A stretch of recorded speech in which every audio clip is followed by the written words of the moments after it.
গুৱাহাটীত ভাৱনাৰ নিৰুদ্দেশ হ'ল। চাৰিওফালে বাতৰি বাজিলে। ব্ৰেক ব্ৰেকিং এই মুহূৰ্তত ভাৱনা নামৰ এগৰাকী শিক্ষয়িত্ৰী কৰ্মস্থলীলৈ গৈ থকাৰ অৱস্থাতে নিৰুদ্দেশ হৈছে। তেওঁ শেষৰটো মেছেজ আছিল মাকলৈ যে তেওঁ বিপদত পৰিছো বুলি মেছেজ দিছে। কিন্তু কথাটো হ'ল ভাৱনাই কি নাটক ৰচিছিলে মই গোটেই প্ৰকৃত খবৰটো আপোনালোকক দিব বিচাৰিছো। মই সভ্য সমাজলৈ কেইটামান প্ৰশ্ন আগবঢ়াব বিচাৰিছো।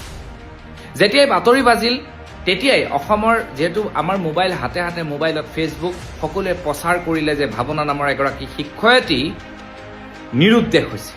বহুতৰ প্ৰশ্ন যে আৰক্ষী ব্যৰ্থ হৈছে নেকি? ক'ত গ'ল প্ৰকৃততে ভাৱনা?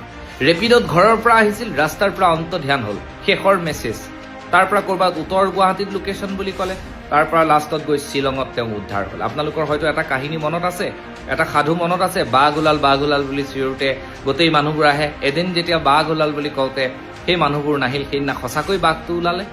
মনত আছে নহয় সেই কাহিনীটো, বাঘৰ কাহিনীটো? এতিয়া মই ক'ব বিচাৰিছোঁ, বাতৰি বজাৰ লগে লগে আপোনালোকে যেনেধৰণে এখন প্লেট বনাই পেলাই শ্বেয়াৰ কৰিলে ভাৱনাক বিচাৰিব লাগে, এই সক্ৰিয়তাখিনি দেখি মই চেলুট জনালোঁ। কিন্তু মই এইখিনিতে এটা কথা ক'ব বিচাৰিছোঁ যে আপোনালোকে যে সমালোচনাৰ কেন্দ্ৰবিন্দু কৰি ল'লে চৰকাৰক আৰু পুলিচক। কি ক'লে যে এখন স্মাৰ্ট চিটি, ইয়াত প্ৰশাসন দুৰ্বল, কিবা কিবি ঢেৰ কিবা কিবি ক'লে। সেইটো কৰিব নাপায়। প্ৰকৃততে আমি প্ৰথম আমাৰ দায়িত্ব আৰু কৰ্তব্য হ'ব লাগে যে মানুহজনীক বিচাৰি ওলোৱাৰ পাছত যদি ভুল কৰিছে তেতিয়াহ'লে তেওঁক সমালোচনা কৰিবলৈ। এনেই আপোনালোকে গালি গালাজ কৰিলে এতিয়া গম পালে যে এখন সাংঘাতিক ডাঙৰ নাটক। এই নাটকখনৰ বিষয়ে বৰ্তমান সময়ত আৰক্ষীৰ শীৰ্ষ আৰক্ষী বিষয়াই ইয়াৰ বিষয়ে পুংখানুপুংখভাৱে বৰ্ণনা দিছে। মই ভাৱনাৰ লগত কি মেণ্টেল চিটুৱেশ্যনত আছে, তেওঁ কি কাৰণে তেনেকুৱা হ'ল, তেওঁক মই সমালোচনা কৰিব নাযাওঁ।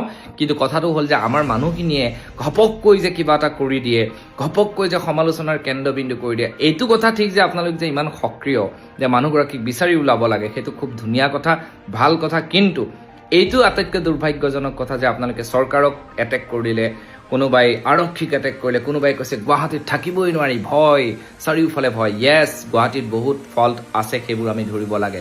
কিন্তু অযুক্তিকৰভাৱে কোনোবা মানুহক বদনাম কৰাটো মই ভাবোঁ কোনো কাৰণতেই সভ্য সমাজৰ কাম হ'ব নোৱাৰে। এতিয়া মোৰ কথাটো হ'ল যে ভাৱনাৰ বিষয়টো লৈ অসমৰ শীৰ্ষ আৰক্ষীয়ে কি কৈছিলে এবাৰ মই আপোনালোকক শুনাই দিব বিচাৰিছোঁ। কোনো ধৰণৰ অপহৰণ হোৱা নাছিলে। ভাৱনা শৰ্মা উইলিংলি এটা বিশেষ ব্যক্তিগত কাৰণত কোনো পৰিকল্পনা নোহোৱাকৈ মানসিকভাৱে খুব হতাশ হৈ তাই নিজৰ ইচ্ছাত তাই ঘৰৰ পৰা ওলাই আহিছিলে। ডিউৰিং ইনভেষ্টিগেশ্যন আমি এভিডেঞ্চ পাইছোঁ যে টাইমলাইনটো এনেকুৱা, তাই ৰাতিপুৱা ঘৰৰ পৰা ঠিক 10:30 বজাত এখন ৰেপিডলৈ আহি তাই AC পইণ্টত নামে। নিজেই তাই AC পইণ্টত বাইকৰ পৰা নামি তাই বাইকক পইচা দিয়ে। তাৰপৰা তাই খোজকাঢ়ি খুব বেগাই গৈ জালুকবাৰী ATMত সোমায়। এভিডেঞ্চ মৰ্মে তাই ATMৰ পৰা 7,000 ৰুপিজ উইথড্ৰ কৰি তাই আমাৰ ASTCৰ বাছ এখন লৈ ডাইৰেক্ট জালুকবাৰীৰ পৰা পল্টন বজাৰলৈ ৰাওনা হয়। আৰু পল্টন বজাৰ তাই নামি তাৰ পৰা শ্বিলং বাউণ্ড এখন কেব লৈ তাই ডাইৰেক্ট শ্বিলঙলৈ যায়। অকলে গৈছিলে ভাৱনা শৰ্মা। হয়, খুব বিশেষ এটা তাই পাৰ্চনেল ৰিজনত গৈছিলে। তাৰ ওপৰত আমাৰ ইণ্ডিয়ান ইনভেষ্টিগেশ্যন চলি আছে। ডিউৰিং ইনভেষ্টিগেশ্যন আমি আপোনালোকক জনাম তাৰ কাৰণ। শ্বিলঙৰ পৰা তাই ৰিকভাৰ হৈছে। লাজ লাগিব লাগে জনপ্ৰতিনিধিসকলৰ। বাৰম্বাৰ মানুহক আভুৱা ভৰাই মিছা কথা কৈ মিছা প্ৰতিশ্ৰুতি দি কৃত্ৰিম বানপানী সমস্যা সমাধান কৰে আপোনালোকে। এনেকে সমাধান কৰিব। এজাক বৰষুণৰ ফলত গুৱাহাটী মহানগৰীৰ আভিজাত্য সম্পূৰ্ণৰূপে থানবান হৈ গ'ল। স্মাৰ্ট চিটি এখনৰ 2 ঘণ্টা বৰষুণ দিয়াৰ ফলত স্কুল কলেজ ছুটি দিব লগা, স্কুল কলেজ বন্ধ দিব লগাৰ দৰে পৰিৱেশৰ যদি সৃষ্টি হয়, আমি কি ধৰণৰ স্মাৰ্ট চিটিত আমি জীয়াই আছো? কিহৰ স্মাৰ্ট চিটি এইখন? কেৱল মাত্ৰ ব্ৰিজবিলাক দেখাই দিব, ব্ৰিজ হৈছে। ব্ৰিজৰ তলত যে ৰাস্তা ঘাটবিলাকৰ কি অৱস্থা হৈছে আপোনালোকে সেইবোৰৰ প্ৰতি কোনো ধৰণৰ চকু নিদিয়ে। ফুটপাথ কোনটো, মেইন ৰাস্তা কোনটো, মেনহল ক'ত আছে আপুনি ধৰিব পাৰিব? এবুকু পৰ্যন্ত পানী। এতিয়া নিৰ্বাচন গ'ল, নিৰ্বাচনৰ পিছত আৰু আপোনালোকৰ সেই প্ৰতিশ্ৰুতিসমূহো গ'ল। 2 দিন পিছত জয়যুক্ত হৈ আপোনালোকে বিধানসভাত বহিব আৰু জনসাধাৰণক যি প্ৰতিশ্ৰুতি দিছে সেই প্ৰতিশ্ৰুতিসমূহ পাহৰি যাব। চৰকাৰ আহি আছে গৈ আছে। এই বানমুক্ত গুৱাহাটী গঢ়িম বুলি যি সংকল্প, যি প্ৰতিশ্ৰুতি, সেই প্ৰতিশ্ৰুতিয়ে হৈ থাকে। এনেকে এইখন স্মাৰ্ট চিটি নেকি?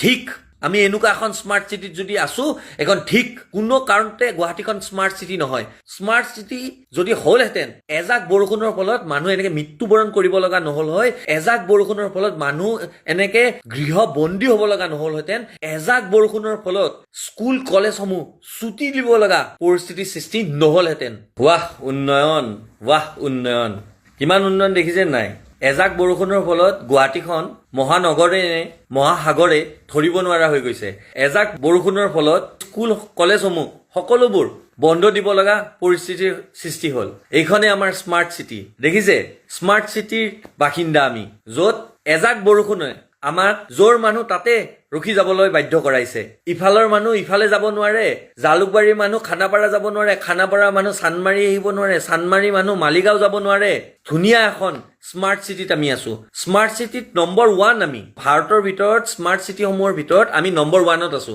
কাৰণ কিয় নম্বৰ 1ত নাথাকিলে এজাক বৰষুণত ফলত এই গুৱাহাটী মহানগৰখন মহাসাগৰ হয় নেকি কেতিয়াও নহয় আমি 1 নম্বৰতে আছো আমাক 1 নম্বৰ কৰাৰ কাৰণে এই চৰকাৰলৈ ধন্যবাদ আৰু চৰকাৰে এতিয়া ক'ব যে আমি ব্ৰিজ বিলাক বনাইছো বহুত ধন্যবাদ ব্ৰিজ বিলাক বনাইছে কেৱল মাত্ৰ এটা কাম কৰিব এই ব্ৰিজৰ তলত এই ৰাস্তা ঘাটবোৰ এতিয়া চাই ল'বচোন ফুটপাথ কোনটো মেইন ৰাস্তা কোনটো মেনহল ক'ত আছে আপুনি ধৰিব পাৰিব এবুকু পৰ্যন্ত পানী লাজ লাগিব লাগে জনপ্ৰতিনিধিসকলৰ বাৰম্বাৰ মানুহক আভুৱা ভৰাই মিছা কথা কৈ মিছা প্ৰতিশ্ৰুতি দি কৃত্ৰিম বানপানী সমস্যা সমাধান কৰে আপোনালোকে এনেকে সমাধান কৰিব এজাক বৰষুণৰ ফলত গুৱাহাটী মহানগৰীৰ আভিজাত্য সম্পূৰ্ণৰূপে থানবান হৈ গ'ল স্মাৰ্ট চিটি এখনৰ 2 ঘণ্টা বৰষুণ দিয়াৰ ফলত স্কুল কলেজ ছুটি দিব লগা স্কুল কলেজ বন্ধ কৰি দিব লগাৰ দৰে পৰিৱেশৰ যদি সৃষ্টি হয় আমি কি ধৰণৰ স্মাৰ্ট চিটিত আমি জীয়াই আছো কিহৰ স্মাৰ্ট চিটি এইখন কেৱল মাত্ৰ ব্ৰিজবিলাক দেখাই দিব ব্ৰিজ হৈছে ব্ৰিজৰ তলত যে ৰাস্তা ঘাটবিলাকৰ কি অৱস্থা হৈছে আপোনালোকে সেইবোৰৰ প্ৰতি কোনো ধৰণৰ চকু নিদিয়ে এতিয়া নিৰ্বাচন গ'ল নিৰ্বাচনৰ পিছত আৰু আপোনালোকৰ সেই প্ৰতিশ্ৰুতিসমূহ গ'ল দুদিন পিছত জয়যুক্ত হৈ আপোনালোকে বিধানসভাত বহিব আৰু জনসাধাৰণক যি প্ৰতিশ্ৰুতি দিছে সেই প্ৰতিশ্ৰুতিসমূহ পাহৰি যাব চৰকাৰ আহি আছে গৈ আছে এই বানমুক্ত গুৱাহাটী গঢ়িম বুলি যি সংকল্প যি প্ৰতিশ্ৰুতি এই প্ৰতিশ্ৰুতিয়ে হৈ থাকে এনেকে এইখন স্মাৰ্ট চিটি নেকি ঠিক আমি এনেকুৱা এখন স্মাৰ্ট চিটিত যদি আছো এখন ঠিক কোনো কাৰণতে গুৱাহাটীখন স্মাৰ্ট চিটি নহয় আৰু স্মাৰ্ট চিটি যদি হ'লহেঁতেন এজাক বৰষুণৰ ফলত মানুহ এনেকে মৃত্যুবৰণ কৰিব লগা নহল হয় এজাক বৰষুণৰ ফলত মানুহ এনেকে গৃহবন্দী হ'ব লগা নহলহেঁতেন এজাক বৰষুণৰ ফলত স্কুল কলেজসমূহ ছুটি দিব লগা পৰিস্থিতিৰ সৃষ্টি নহলহেঁতেন ভিক্টৰ দাস কোনো দাগী অপৰাধী নহয় ভিক্টৰ দাসে নকৰিবলগীয়া কাম কিছুমান হয়তো কৰিব পাৰে বেচিজিল মানুহ হ'ব পাৰে কিন্তু ভিক্টৰ দাসক যি ধৰণে বিজেপি RSS নেতৃত্বাধীন চৰকাৰখনৰ দিনত পুলিচে যি ধৰণে অত্যাচাৰ কৰিছে ই কেতিয়াও গণতান্ত্ৰিক মনৰ মানুহে মানি ল'ব নোৱাৰে আজি কোনোবা দাগী অপৰাধীয়ে মাটি কিনিছে ক্ৰিমিনেল কেছত জড়িত মানৱেন্দ্ৰ শৰ্মাক হত্যা কৰিছে লুই বাৰ্জাৰ সাৰদা কেলেংকাৰীৰ নায়ক সেইবিলাকক আকৌ অসমৰ পুলিচ প্ৰশাসনে চেলুট দিয়ে তেওঁলোকৰ পিছে পিছে ঘূৰি ফুৰে ভিক্টৰ দাসক যদি কিবা দুখ হৈছে আইন আছে আদালত আছে কোৰ্ট আছে হাইকোৰ্ট আছে তেওঁলোকে ভিক্টৰ দাসে যদি অন্যায় কৰিছে ভিক্টৰ দাসে যদি অপৰাধ কৰিছে আইন আদালতে তেওঁলোকক দোষী সাব্যস্ত কৰিব কিন্তু যি ধৰণে বিজেপি চৰকাৰখনৰ দিনত মানুহৰ গণতান্ত্ৰিক অধিকাৰ খৰ্ব কৰা হৈছে জাঙিয়া পিন্ধাই যি পিটন দিয়া হৈছে ইয়াক কেতিয়াও আমি মানি নলওঁ সাৱধান কৰি দিছো আমাৰো এদিন চৰকাৰ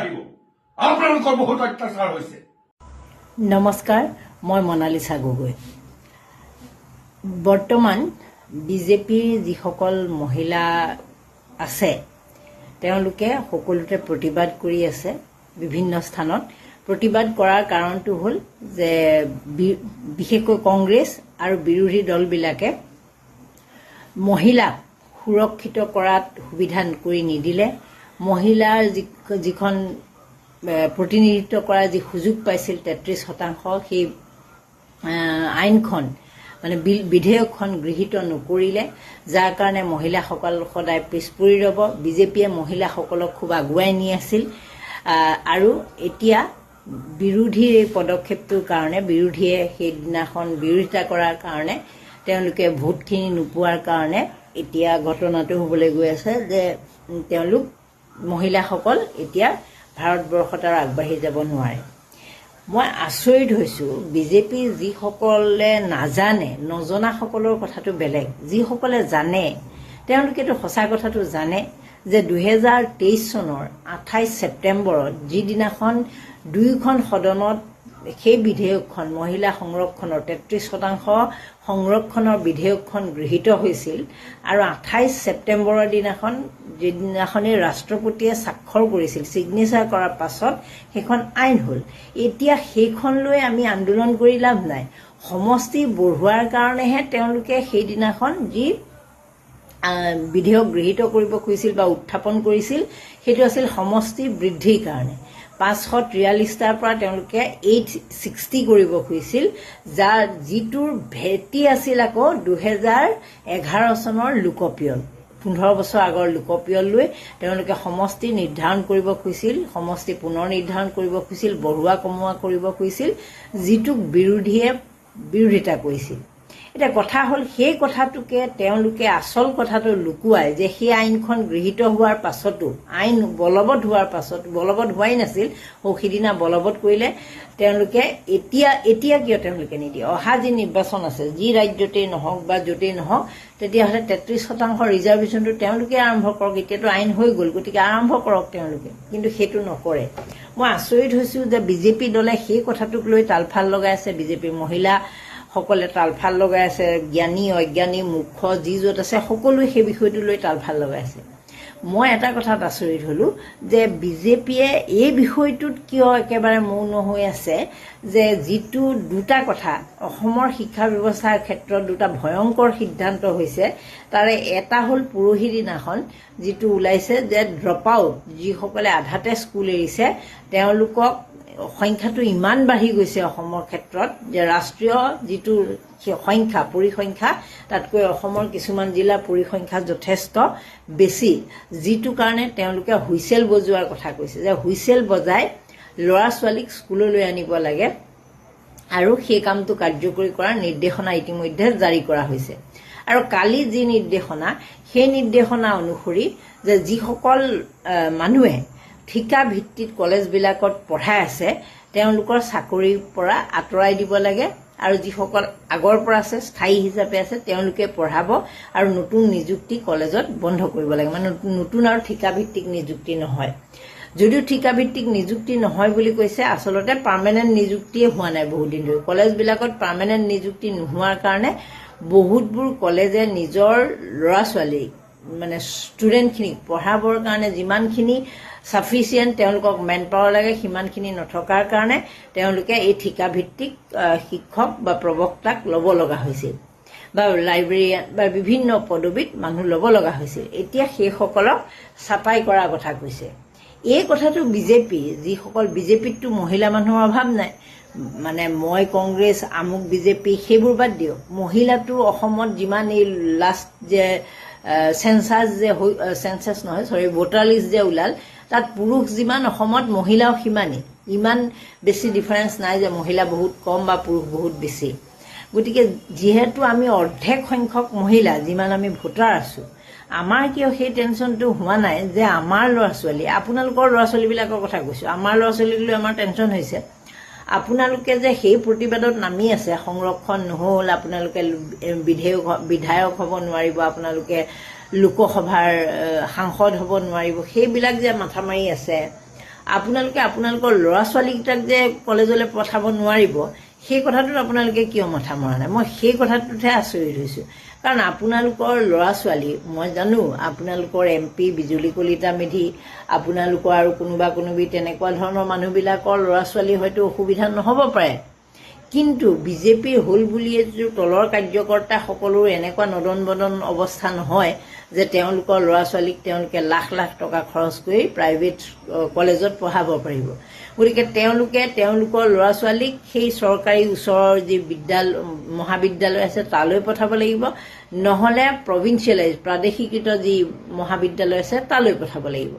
এতিয়া যেতিয়া আপোনালোকৰ তাত পঢ়াবলৈ প্ৰফেচাৰ নাথাকিব, ধৰি লওক আপোনাৰ ল'ৰা ছোৱালীয়ে, মই একেবাৰে আজিকালি একো বিষয়ে টান নহয়, উজু নহয়, সকলো বিষয়ে টান, মানে ক'ব নোৱাৰি, এনেকৈ কম্পেয়াৰ কৰিব নোৱাৰি যে আমুকটো বিষয় ল'লে ঘৰতে পঢ়িব, এনেকুৱা নহয়। বহুতবোৰ থৰলি পঢ়িব লগা বিষয়, গতিকে যেনে তেনে পাছ কৰিলেও নহ'ব। সেই বিষয়বিলাক যেতিয়া আপুনি গভীৰভাৱে অধ্যয়ন কৰিব লাগিব, আৰু আপুনি যেনিবা আপোনাৰ ল'ৰা বা ছোৱালীটোক যিকোনো এটা বিষয়ত, মই ধৰি ল'লোঁ হিষ্ট্ৰী বুলিয়ে কৈছোঁ এইটো কাৰণে, বাকীবোৰ ছাবজেক্ট মানুহে ইংলিছ বুলি ক'লে ক'ব টান, মেথছ বুলি ক'লে ক'ব টান, সেইকাৰণে মই হিষ্ট্ৰীটোৱে ধৰিছোঁ যে হিষ্ট্ৰীটো নিজে পঢ়িব পৰা এটা ছাবজেক্ট বুলি। যদি হিষ্ট্ৰীটো আপুনি মেজৰ দি পেলাই পঢ়াব খুজিছে, তেনেহ'লে তাত যিমানবোৰ হিষ্ট্ৰীৰ বিভাগ থাকে, বেলেগটো হেৰি থাকে, গতিকে সেইবিলাক পঢ়াবলৈ যদি মানুহ নাথাকে, যদি গাইডেন্স নাপায়, তেনেহ'লে সেই ল'ৰা ছোৱালীবিলাকে এই নতুন শিক্ষানীতি ফ'ল' কৰি কেনেকৈ তেওঁলোকে শিক্ষা জীৱন সমাপ্ত কৰিব বা কেনেকৈ তেওঁলোকে প্ৰতিযোগিতামূলক পৰীক্ষাত অৱতীৰ্ণ হ'ব, তেওঁলোকক কোনে গাইডেন্স দিব? যদি কলেজ এখনত ধৰি লওক আপোনাৰ ল'ৰাই হিষ্ট্ৰীত মেজৰ লৈছে, মই এনেই কৈছোঁ যে মেজৰ শব্দটো কৈছোঁ, আজিকালি খাটেনে নাখাটে নাজানো, মই আগৰ দিনৰ হিচাপতে কৈছোঁ যে মেজৰ আপোনাৰ গুৰু বিষয় হিষ্ট্ৰী বা ইংলিছ বা মেথছ কিবা এটা লৈছে। এতিয়া আপোনাৰ ধৰি লওক যিকেইটা পঢ়াবলগীয়া বিষয়, সেই পঢ়াবলগীয়া বিষয়ৰ কাৰণে আপোনাক যদি 5জন প্ৰফেচাৰে পঢ়াই আছে, প্ৰফেচাৰ বুলিয়ে কৈছোঁ, অধ্যাপক বুলিয়ে ক'ব, যি বুজি পাইছেতো আপোনালোকে, গতিকে 5জনে যদি পঢ়াই আছিল, এতিয়া যদি ঘপকৈ তাৰে 3জনেই কাটি যায় বা 2জন কাটি যায়, 3জন থাকে, তেওঁ কমপ্লিট কৰিব পাৰিবনে? আমাৰ দিনত সেই মানে বহু যুগৰ আগৰ কথা, মই এতিয়াৰ পৰা বহু যুগৰ আগৰ কথা কৈছোঁ, কটনত যেতিয়া মানুহবিলাকে পঢ়িছিল, কটনৰ নিচিনা কলেজতো তেতিয়া বহুত পোষ্ট ভেকেণ্ট আছিল।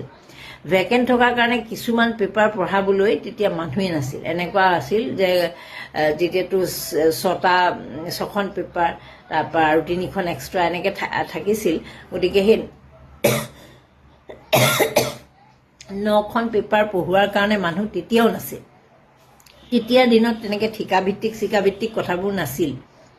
এতিয়া এই ঠিকাভিত্তিকটো এটা সহায় কৰিছে এইটো কাৰণেই যে তেওঁলোকে কম দৰমহাতে সেই একেখিনি মানুহৰ দৰে বাকী থকাসকলৰ দৰে পঢ়াই আছে। গতিকে এতিয়া যে সেই চৰকাৰে সেই কথাটো বন্ধ কৰি দিছে, এই যিসকল মহিলাই যে দৌৰি ফুৰে, কাৰ্যকৰ্তা কিবা কিবি যে হৈ আছে, তেওঁলোকৰ বাৰু ল'ৰা ছোৱালীবিলাকৰ কথা তেওঁলোকে ভাবিছেনে নাই? যে তেওঁলোকৰ ল'ৰা ছোৱালীবিলাকে এতিয়া কি কৰিব? তেওঁলোকৰ আছেনে সিমান টকা যে তেওঁলোকে প্ৰাইভেট কোনোবা কলেজত পঢ়াবগৈ পাৰিব বহুত লাখ লাখ টকা খৰচ কৰি? সেইখিনি কেপাচিটি তেওঁলোকৰ আছেনে? যদি নাই, তেনেহ'লে তেওঁলোকে যে সেই মহিলা সংৰক্ষণৰ সেই এটা পৰিকল্পনা ৰচনা কৰি সেই বন্দী জালখনত যে বন্দী হ'বলৈ গৈছে, যিটোৱে তেওঁৰ ছোৱালী যদি আছে সেই ছোৱালীক যে অশিক্ষিত কৰি ৰাখিব, সেই কথাটো তেওঁলোকে গম পাইছেনে নাই? ড্ৰপ আউট যে বঢ়াব, সেই কথাটো বুজি পাইছেনে নাই? আজিকালি বহুতবোৰ সুবিধা আছে, এইবোৰ নহয় যে ইউটিউবৰ সুবিধা আছে, কিন্তু আপুনি এখন কলেজলৈ ল'ৰা ছোৱালী পঠাইছে, সি ইউটিউব চাই শিকিব লাগিব বা তাই ইউটিউব চাই শিকিব লাগিব, সেইটো কথা নহয়। কলেজখনত নামটো ভৰ্তি কৰি আপুনি যিহেতু পইচা পাতি দি নাম এডমিশ্যন দিছে, সেইকাৰণে তেওঁলোকে সেইখিনি সা সুবিধা পাব লাগিছিল। কিন্তু যদি পঢ়াবলৈ শিক্ষক নাথাকে, তেনেহ'লে সেই ল'ৰা ছোৱালীবিলাকৰ ভৱিষ্যত কি হ'ব? কিন্তু হিমন্ত বিশ্ব শৰ্মা চৰকাৰে আকৌ স্কুটি দিছে দেই, একেটা সময়তে স্কুটি দিছে। তাৰপিছত কলেজলৈ যোৱা ছোৱালী কিবা 3,000 টকা নে 2,500 টকা এনেকুৱাও কিবা এখন আঁচনি আছে, এই কি নিযুত মইনা আঁচনি, সেইবোৰ পাই আপোনালোকতো একদম পাগলা হৈ গৈছে। ছোৱালীবিলাককো দেখোঁ বা আমাক নিযুত মইনা দিছে। নিযুত মইনা দিয়াৰ কাৰণে তেওঁলোকে বোলে পঢ়িবলৈ সুবিধা হৈছে, তেওঁলোকে বোলে আগৰ নিচিনা নহয়।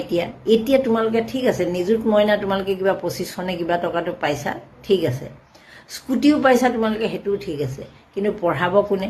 নিযুত মইনা পইচাকেইটা লৈ কাৰোবাৰ লগত তোমালোকে আড্ডা দিবলৈ যোৱা বাদ দি, কলেজত যদি পঢ়াবলৈ মানুহ নাই, তোমালোকে কৰিবাগৈ কি? পইচাটো তোমালোকক দিয়া হৈছে, কিন্তু পইচাটো দিয়াৰ পিছত অহা যোৱা কৰাৰ বাহিৰে তোমালোকক পঢ়াৰ যদি পৰিৱেশ নাথাকে, পঢ়ুৱাবলৈ যদি মানুহ নাথাকে, তোমালোকে কৰিবা কি? সেই কথাটো তোমালোকে অকণমান হ'লেও ভাবি চাইছেনে? কলেজ এখনত গৈ যদি তোমালোকে বয়ফ্ৰেণ্ডৰ লগত আড্ডা মাৰিবলৈ যোৱা নিযুত মইনা পইচা লৈ, সেইটো এটা বেলেগ কথা। কিন্তু যদি পঢ়িম বুলি যোৱা, তেনেহ'লে কিন্তু এই বিষয়টো, এই ঠিকাভিত্তিক শিক্ষক যে আঁতৰোৱাৰ কথা কৈছে, প্ৰবক্তা আঁতৰোৱাৰ কথা কৈছে, এইটো কিন্তু তোমালোকৰ শিক্ষা জীৱনৰ ওপৰত এটা ভয়ংকৰ অভিশাপ স্বৰূপ হ'ব। আৰু তোমালোকৰ মাহঁতে বুজি পাইছেনে নাই? তোমালোকৰ মাহঁতে যিটো সময়ত প্ৰতিনিধিত্বৰ কাৰণে গৈ পেলাই সেই টিকা ফটা ৰ'দে বৰষুণে প্ৰতিবাদ কৰি ফুৰিছে, তেওঁলোকক কি বুজাই দিছে, আৰু তেওঁলোকে টিভিৰ বুমৰ ফ্ৰণ্টত যিখিনি কথা কৈছে, তাতে 100% নিশ্চিত যে তেওঁলোকে একোৱেই বুজা নাই। কেৱল কংগ্ৰেছক গালি পাৰিব লাগে কাৰণে কংগ্ৰেছ মুৰ্দাবাদ বুলি চিঞৰিলে নহ'ব নহয়। প্ৰেক্টিকেলি সমস্যাটো কি হৈছে? আৰু যেনিবা সাংসদ দিলেই, আমাৰ যেনিবা কথাটো কৈছোঁ 126গৰাকী বিধায়ক আছে, সেয়া যেনিবা গৈ পেলাই আমাৰ 160গৰাকীয়ে হ'ল, ধৰি ল'লোঁ 160গৰাকী হ'ল। মহিলাৰ ৰিজাৰ্ভেশ্যন হ'ল 33%।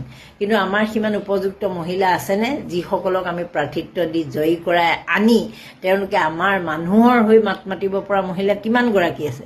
আমিতো বহুতবোৰ সাংসদ এতিয়ালৈকে পঠালোঁ দেলহিলৈ, কিমান ৰাজ্যসভাত গ'ল, লোকসভাত গ'ল, কোন কেইগৰাকী মহিলাই, পুৰুষটো মই বাদেই দিছোঁ, পুৰুষটো ভুৱনেশ্বৰ কলিতাহঁতৰ নিচিনা মানুহ, বীৰেন্দ্ৰ প্ৰসাদ বৈশ্যৰ নিচিনা মানুহ, এইবোৰ মানুহটো শুবলৈ যোৱা মানুহ। কিমান মানুহ এইবোৰ শুবলৈ যোৱা? মই এইটো কংগ্ৰেছ বুলি মই নকওঁ, নামবোৰ মোৰ এতিয়ালৈ এই মুহূৰ্তত মনলৈ অহা নাই। ফণীভূষণ চৌধুৰী কি কৰি আছে গৈ পেলাই? তেওঁতো সাংসদ, অগপৰ সাংসদ হিচাপে গৈছে, কি কৰি আছে আজিলৈকে আপোনালোকে কোনোবা দিনাখন কিবা মাত শুনিছেনে? প্ৰদ্যুৎ বৰদলৈনো কিমান পৃথিৱীখন ওলট পালট কৰি আহিলে? কেইটামান ইংলিছ শব্দ কোৱাৰ বাহিৰে তেওঁ যে কিবা ওলট পালট কৰিছে মোৰ সন্দেহ আছে। তাৰ বাহিৰেও আগৰ যিবোৰ মানুহ আছিল সেইবিলাকলৈ যদি মনত পেলাওঁ, কংগ্ৰেছৰে আপোনালোকে যদি মনত পেলায়, প্ৰধান বৰুৱা বিজেপি, প্ৰধান বৰুৱাই কি কৰি আছে আজিলৈকে শুনিছেনে? প্ৰধান বৰুৱাৰ নামটো কিবা কামত প্ৰধান বৰুৱা আহিছেনে? এতিয়া আমাৰ গুৱাহাটীৰ সাংসদগৰাকী কিবা কামত কেতিয়াবা আহিছেনে? মহিলা হ'লেই নহ'ব, পুৰুষ হ'লেই নহ'ব, আমাক উপযুক্ত প্ৰাৰ্থী লাগে। প্ৰথম কথা আমাক সেইটো, আমাৰ এইটো নহয় যে মহিলাৰ কাৰণে আমি তেওঁক গুৰুত্ব দিম, পুৰুষ কাৰণে কম গুৰুত্ব দিম, বা পুৰুষক আমি বেছি গুৰুত্ব দিম, মহিলাক আমি কম গুৰুত্ব দিম। আমাক লাগিব উপযুক্ত প্ৰাৰ্থী, যিয়ে আমাৰ হৈ মাত মাতিব পাৰে। সেই উপযুক্ত প্ৰাৰ্থীজন আমি বহুত আজিলৈকে 14জনকৈ প্ৰতিবাৰে গৈ আছে। ৰাজ্যসভাৰ সাংসদ আমি কিমান পালোঁ, নামেই মনত নাথাকে। কোনো ৰাজ্যসভাৰ সাংসদ হৈ আছেগৈ বুলি ক'লে ঘপকৈ আমাৰ মনত নপৰে যে ৰাজ্যসভাৰ সাংসদ কোন। ৰামেশ্বৰ তেলী কি কাম কৰি আছে শুনিছেনে কেতিয়াবা? ৰামেশ্বৰ তেলী এইবাৰ যোৱা তেৰছ গোৱালা কিবা পৃথিৱী ওলট পালট কৰিব নেকি? য'ত অসম বিধানসভাত আজিলৈকে তেৰছ গোৱালাক কেতিয়াও থিয় হোৱা নেদেখিলোঁ। তেৰছ গোৱালা নামৰ মানুহ এজন যে বিধায়ক আছিল, সেই কথাটো কেৱল চাইকেল চলোৱাৰ কাৰণেহে মানুহৰ চাগে মনত আছে।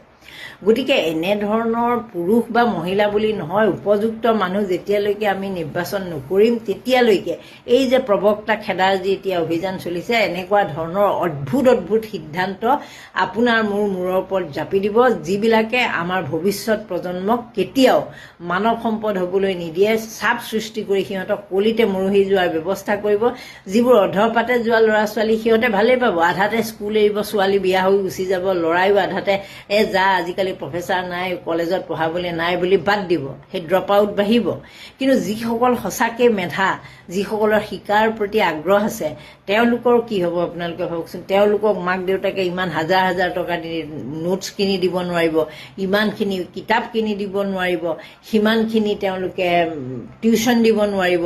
গতিকে তেওঁলোকৰ হাতত কি অপশ্যন আছে? তেওঁলোকে কেতিয়াবা সেই নিজকে নিঃশেষ কৰা প্ৰতিযোগিতাৰ পৃথিৱীখন চাই নিঃশেষ কৰাৰ বাহিৰে কোনো উপায় নাথাকিব। এই যে মহিলাসকলে আন্দোলন কৰি ঘূৰি ফুৰিছে, লোকৰ কথাত আন্দোলন কৰা মানুহবিলাকে এই কথাটো কিয় ভাবি নাচায় যে তেওঁলোকৰ ছোৱালীয়ে ড্ৰপ আউট হোৱাৰ কাৰণে অসমত এতিয়া হুইচেল বজাই ল'ৰা ছোৱালীক স্কুললৈ মতাৰ ব্যৱস্থা কৰিব লগা হৈছে। সেইটো এটা প্ৰেক্টিকেল হয়নে? কথাটো প্ৰেক্টিকেল হয়নে? কিয় হুইচেল বজাই মাতিব লগা হৈছে ল'ৰা ছোৱালীক? গ্ৰামাঞ্চলত কিয় হুইচেল বজাই মাতিব লগা হৈছে? মাকহঁতকতো মাতিব লগা হোৱা নাই হুইচেল বজাই। মাকহঁতকতো আপোনালোকৰ বিজেপি কৰ্মকৰ্তাই গৈ কাণত ফুচফুচাই 1250 টকাটো কাটি দিম বুলি কৈ সেই ৱেষ্ট কাৰ্বি আংলঙৰ ভিতৰুৱা গাঁওখনতো গৈ সেইটো কথা কৈ মহিলাগৰাকীক মিটিং মাৰিবলৈ লৈ আহিছে, তুলিয়ামৰ মিটিং মাৰিবলৈ লৈ আহিছে, হিমন্ত বিশ্ব শৰ্মাৰ মিটিং মাৰিবলৈ লৈ আহিছে, য'ত সেই ভিতৰুৱা অঞ্চলবিলাকতো খালী চকী আপোনালোকে নাপায়। কিন্তু সেই ৱেষ্ট কাৰ্বি আংলঙতে এতিয়া হুইচেল বজোৱাৰ নিৰ্দেশ দিয়া হৈছে। কিহৰ কাৰণে দিয়া হৈছে? যে তাত ড্ৰপ আউটৰ সংখ্যা বেছি।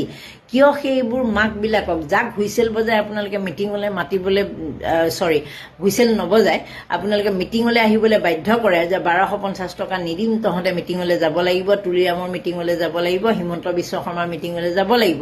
সেই মানুহখিনিক আপোনালোকে কিয় সজাগ কৰিব পৰা নাই হুইচেল বজোৱাতকৈ, যে তহঁতৰ ল'ৰা ছোৱালীবিলাক পঢ়াই শুনাই ভাল মানুহ কৰ, তেতিয়াহে ইহঁতে ভৱিষ্যতলৈ নিজে আত্মনিৰ্ভৰ হ'ব পাৰিব। সেইটো কিন্তু আপোনালোকে কৰা নাই।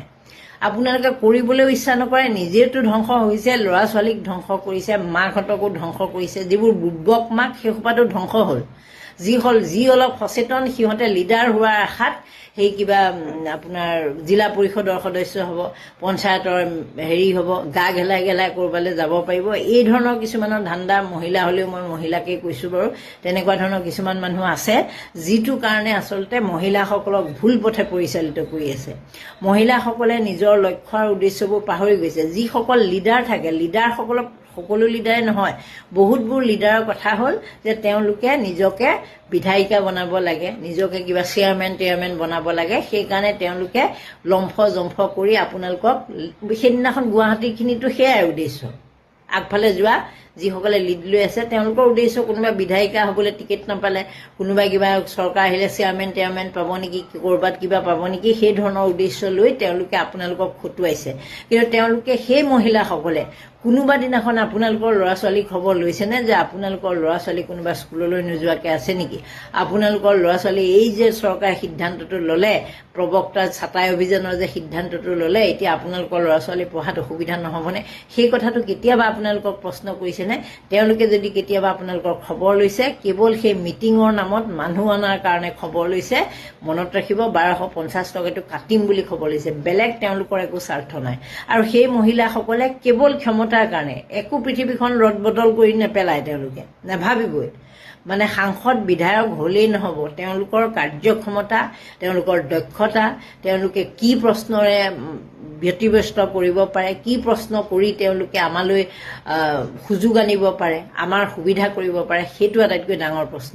সেইখিনি সজাগতা সৃষ্টি কৰাৰ কাৰণে মহিলাসকল লাগক। মই মহিলা হিচাপে কৈছোঁ, যিসকল মহিলাই বিজেপিৰ মিটিঙত দৌৰি 1250 টকাৰ পিছত দৌৰি আছে, আপোনালোকে আপোনালোকৰ ছোৱালী, আপোনালোকৰ ল'ৰাৰ কথা চিন্তা কৰক যে এতিয়া কলেজলৈ, কাৰণ আপোনালোকৰ ল'ৰা ছোৱালীটো কলেজলৈ যাবই, কাৰোবাৰ মেট্ৰিক দিয়া নাই, কাৰোবাৰ দিব, আগন্তুক দিনত দিব, কোনোবাই হয়তো অলৰেডি কলেজত আছে। আপোনালোকে সেই মানুহবিলাকৰ ল'ৰা ছোৱালীবিলাকৰ কথা চিন্তা কৰক।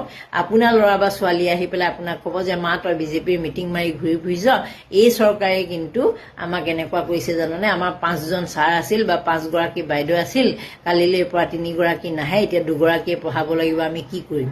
আপোনালোকক সেই প্ৰশ্নটো কৰিব। আৰু আপোনালোকে সেই প্ৰশ্নৰ উত্তৰ কি দিব? যে মই 1250 টকা পাম, সেয়া দিয়ে ভগাই মেলি আমি চলিম দে, সেইটো দিব নেকি? গতিকে ভাবি চাব কথাবোৰ। বিজুলী কলিতা মেধি ডাঙৰীয়ানী, আপোনাকে ঘোঁৰা ঘাঁচ কাটিবৰ বাবে গুৱাহাটীবাসীয়ে ভোট দি সাংসদৰ পদত বহাইছিলে নেকি? নে কংগ্ৰেছে কি কৰিলে 10টা বছৰত সেই গুণগান কৰিবলৈ আপোনাক সাংসদৰ পদত বহাইছিলে নেকি? আপুনি গুৱাহাটীখনৰ বাবে কি কৰিলে? আপুনি গুৱাহাটীত আজি না জল না থল যিটো অৱস্থা, সেই অৱস্থাটোৰ ওপৰত আপুনি কি ব্যৱস্থা ল'লে? আপুনি কলা পানী ৰঙা পানী এই মন্তব্য দিয়েই নিজৰ দায়িত্ব সামৰিলে। সাংসদৰ পদ আপুনি অলংকৃত কৰা কিমান দিন হ'ল? আজি গুৱাহাটী মহানগৰীত নলাত পৰি মানুহ মৰিছে, সেইবোৰৰ ওপৰত আপুনি মন্তব্য দিবলৈ দেখা নাই। তাৰ ব্যৱস্থা সমাধানৰ ওপৰত আপুনি কথা ক'বলৈ দেখা নাই। বিজুলী যেনেকৈ ওপৰত চেলেককে চুট মাৰি দিয়ে, তেনেকৈ আপুনি আহিলৈ বাই বোমকেইটা দেখিলেই আপুনি কেৱল মাত্ৰ কংগ্ৰেছৰ গালৈ বোকাখিনি ছটিয়াই নিজেই ধোৱা তুলসীৰ পাত হৈ বহি থাকিবলৈ বিচাৰিলে নহ'ব। ৰাইজে এইটো কথা কিন্তু সোধাই নেৰে, কাৰণ কি ৰাইজৰ টেক্সৰ পইচাৰে আপোনালোকে দৰমহা লৈ বহি আছে। গতিকে ৰাইজৰ প্ৰতিটো উত্তৰ আপোনালোকে দিব লাগিব। কংগ্ৰেছে 10টা বছৰ অপশাসন কৰাৰ বাবে ৰাইজে তেখেতলোকক উচিত শিক্ষা এটা দিবৰ বাবে শাসনৰ পৰা আঁতৰাই দিলে। আপোনালোকে ৰাজ্যখনত 10টা বছৰ শাসন কৰিলে, কেন্দ্ৰত আপোনালোকে 12টা বছৰ শাসন কৰিলে আৰু তথাপিও গুৱাহাটী মহানগৰী, বাকী কথা বাদেই দিলোঁ, গুৱাহাটী মহানগৰী আপুনি য'ত কংগ্ৰেছৰ গালৈ বোকা ছটিয়াইছে, গুৱাহাটী মহানগৰীৰ মাজমজিয়াত এজাক মাত্ৰ বৰষুণত এডিঙি উন্নয়ন আপোনালোকৰ। বিকাশ বিকাশ বিকাশ, ডেভেলপমেণ্ট ডেভেলপমেণ্ট ডেভেলপমেণ্ট আপোনালোকৰ শ্লোগান। গুৱাহাটী মহানগৰ স্মাৰ্ট চিটি নহয়, বৰ্তমান সময়ত গুৱাহাটী মহাসাগৰলৈ ৰূপান্তৰিত হৈছে। সেইবোৰৰ ওপৰত আপোনালোকে চকু দিবলৈ নেদেখে, কেৱল মাত্ৰ বোকা ছটিয়াই কাক কেনেকৈ দুখ জাপি দি মই সাৰি যাব পাৰোঁ, মই একেবাৰে নিকা ভাৱমূৰ্তিৰ পৰিচয় দি নিজকে ধোৱা তুলসীৰ পাত সজাবলৈ বিচাৰিলে আপোনালোকে নহ'ব। আকাশত চাং পতা কথা ক'লে আপোনালোকক কোনেও এৰি নিদিয়ে। সেই ৰাজনীতি কৰাৰ দিন গ'ল। আপোনালোকে কোনখন ইউনিভাৰ্চিটিৰ পৰা পাছ কৰি আহি কেনেধৰণে এই ৰাজনীতি কৰিছে সৰ্বজন বিদিত, সকলোৱে জানে। এনেকৈ আপোনালোকে ৰাজনীতিৰ পাঠ পঢ়াবলৈ আহিছে। 10টা বছৰে কংগ্ৰেছে কি কৰিলে, আমুকে কি কৰিলে, তমুকে কি কৰিলে, কেৱল মাত্ৰ সেইবোৰ লেকচাৰ মাৰি মাৰি। আপুনি কি কৰিলে? আপুনি কিবা কৰিব পাৰিলেনে? আপুনি সাংসদৰ যি মৃত্যু হ'ল, 5জনকৈ ব্যক্তিৰ যে মৃত্যু হ'ল এই বানপানীৰ নলাত পৰি, সেই ব্যক্তিসকলক আপোনালোকে কেন্দ্ৰ চৰকাৰৰ পৰা যে এককালীন সাহায্যৰ ব্যৱস্থা আছিলে সেয়া আপুনি দিয়াব পাৰিছে নেকি? সেইবোৰ কথাৰ ওপৰত আপোনালোকে গুৰুত্ব আৰোপ কৰক। আপোনালোকে সেই বাবৰৰ দিনৰ কথা পাতে, হয়, কংগ্ৰেছৰ ৰাহুল গান্ধীৰ বাপেকৰ দিনৰ আপোনালোকে কথা পাতে, তেখেতলোকৰ পৰা হিচাপ বিচাৰে। আপোনালোকৰ পৰা হিচাপ বিচাৰিলে আপোনালোকে খং উঠে। এইটো কেনেধৰণৰ কথা? আনলৈ দুখ ঠেলি ঠেলি আপোনালোকে যে নিজক ধোৱা তুলসীৰ পাত সজায়। স্কুল বন্ধ হৈ গৈছে, খাবলৈ মুঠি নাইকিয়া হৈছে গুৱাহাটী মহানগৰীত। ফুটপাথৰ কাষত যিসকলে দোকান পোহাৰ দিয়ে তেখেতলোকৰ অৱস্থা তথৈবচ হৈছে। ৰাজপথত বৰ্তমান সময়ত নাজল নাথল অৱস্থাৰ সৃষ্টি হৈছে। গেলা নলা নৰ্দমা পানী ৰাজপথত উপঙি ফুৰিছে। আপুনি কি কৈছে? কংগ্ৰেছৰ ভুলৰ বাবে, কংগ্ৰেছ চৰকাৰে যি ভুল কৰিলে তাৰ বাবে ইয়াৰ পৰিস্থিতি হৈছে। তেতিয়াহ'লে যিটো সময়ত আপুনি কংগ্ৰেছৰ ভুলৰ কথা কৈছে সেইটো সময়ততো কংগ্ৰেছত গুৱাহাটী উন্নয়ন দপ্তৰৰ মন্ত্ৰী আছিল হিমন্ত বিশ্ব শৰ্মা ডাঙৰীয়া। তেতিয়াহ'লে আপুনি হিমন্ত বিশ্ব শৰ্মা ডাঙৰীয়াক কি দুখ দিব বিচাৰিছে নেকি? নে হিমন্ত বিশ্ব শৰ্মা ডাঙৰীয়া যে সৰ্বকালৰ সৰ্ববিফল মন্ত্ৰী, আপুনি তাক প্ৰতিপন্ন কৰিব বিচাৰিছে? আপুনি ক'ব পাৰিব? আপুনি হিমন্ত বিশ্ব শৰ্মা ডাঙৰীয়াৰ নিচিনাকৈ সুৰত সুৰ মিলাই দুটামান কথা কৈ দিলেই অসমৰ জনগণক আপুনি বহুত স্মাৰ্টগিৰি দেখুওৱা বুলি নাভাবিব। আপুনি কংগ্ৰেছৰ গালে বোকা ছটিওৱাৰ দৰে এনেকৈ কথা এটা কৈ দিলেই অসমবাসী ৰাইজে আপোনাক একেবাৰে ক্লিন চিট প্ৰদান কৰিব, সেই কথা আপুনি নাভাবিব। আপুনি সাংসদৰ দৰে এটা সন্মানীয় পদত অধিষ্ঠিত এগৰাকী ব্যক্তি। গতিকে কথাবোৰ কওঁতে শালীনতা, চিন্তা চৰ্চা এই সকলোবোৰ কৰাটো আপোনালোকৰ অত্যন্ত প্ৰয়োজন। কাৰণ সাধাৰণ মানুহে কিবা এটা ক'লে বা ভুল হ'লে ক্ষমা কৰি দিব পাৰি। আপোনালোকে নেতৃত্ব লৈছে লাখ লাখ মানুহক, আপুনি দেশবাসীৰ আগত অসমৰ সমস্যাৰাজি উত্থাপন কৰিবৰ বাবে আপোনালোকক দায়িত্ব অৰ্পণ কৰা হৈছে। গতিকে এই দায়িত্বটো যি আপোনাৰ নামটো বিজুলী কলিতা মেধিহে, আগত যে লাগিছে সাংসদ বিজুলী কলিতা মেধি, সাংসদটো অলংকাৰ, সাংবিধানিক পদমৰ্যাদা, ৰাইজৰ ভোটৰ টিপা, আপুনি আসনত বহিবলৈ পোৱা সন্মান আৰু ঠাইকণৰ এটা মান হয়। গতিকে সেই মানকণ অন্তত ৰাখি আপুনি কথা কোৱাটো ভাল। কংগ্ৰেছৰ দিনত কি কৰিলে তাৰ বাবে কংগ্ৰেছে উচিত শিক্ষা পাইছে। আপুনি বৰ্তমান সময়ত কি কৰিছে গুৱাহাটী মহানগৰীখনৰ বাবে সেই কথাটো আপুনি এবাৰ ভাবক। আপুনি কি কৰিব পাৰিলে? আপোনাৰ কাৰ্যকালতেই আপুনি পানীত নামিবলৈ ভয় কৰে। আপুনি লগত পালি পহৰীয়া লৈ যায়, একাঠু পানী দেখিলে আপুনি ভয়তে পলায়। সেইখিনি পানীত অফিচ, কোৰ্ট, কাছাৰী, বিদ্যালয়, ছাত্ৰ ছাত্ৰী নামি বেটেৰী ৰিক্সা তিতি বুঢ়ী ৰাজপথৰ মাজত গাড়ী ৰখাই মানুহবোৰ বহি থাকিব লগা হৈছে। সেই কথাবোৰ আপোনালোকে আলোচনা কৰিব নেদেখে। কেৱল মাত্ৰ কংগ্ৰেছৰ গালে দুখ ঠেলি ঠেলি, বিৰোধীৰ গালে দুখ ঠেলি ঠেলি আপোনালোকে সাৰি যাব বিচাৰে। আপোনালোকৰ উন্নয়নৰ খাতিয়ান বিচাৰিলে দেখোন আপোনালোকে একেবাৰে জ্বলি পকি খঙত ৰঙা কোলা পৰি যায়। কিয়? আপোনালোকৰ গণ্ডগোল আছে, সেইটো কাৰণে আপোনালোকে কৈছে। শুনক, শাসন শাসক এইবোৰ সদায় নাথাকে। যাব, পৰিৱৰ্তন হ'ব, আহিব। আপোনালোককো ৰাইজে বহুত সূক্ষ্মভাৱে চাই আছে, আপোনালোকৰ কথা বাৰ্তাবোৰ বহুত সূক্ষ্মভাৱে চাই আছে। গতিকে নাভাবিব যে ৰাইজৰ ওচৰৰ পৰা আমি আবুল তাবুল কথা কৈ সাৰি যাম। মুখখন আছে বুলিয়েই যা তা বলকি নিদিব, কাৰণ বৰ্তমান ডিজিটেল ইণ্ডিয়াৰ যুগ। ডিজিটেল ইণ্ডিয়া আপোনালোকৰ প্ৰধানমন্ত্ৰী অৰ্থাৎ আপোনালোকৰ দলৰ নেতৃত্ব নৰেন্দ্ৰ মোদী ডাঙৰীয়াই সৃষ্টি কৰা এটা বস্তু। গতিকে ডিজিটেল ইণ্ডিয়া এইটো যোনটো নেটৱৰ্ক, এই নেটৱৰ্কটো ইমান ষ্ট্ৰং, প্ৰতিজন জেনজিৰ হাতত, প্ৰতি 18 বছৰ ঊৰ্ধৰ তলৰ সকলোৰে হাতত আজি উপলব্ধ। গতিকে আপোনালোকৰ ব্যৱহাৰ, আপোনালোকৰ শালীনতা, আপোনালোকৰ আচাৰ আচৰণ, গতিবিধি সকলোৱে প্ৰত্যক্ষভাৱে চাই আছে। গতিকে মাৰ্জিত হ'ব। আপোনাৰ কামৰ খাতিয়ন বিচৰাৰ অধিকাৰ কিন্তু আমাৰ আছে। গতিকে আমি বিচাৰিম, আপুনি উত্তৰ দিব লাগিব। কংগ্ৰেছৰ গালে দুখ ছটিয়াই কেৱল সাৰি যাব নোৱাৰিব। কথাষাৰ মনত ৰাখিব। ধন্যবাদ।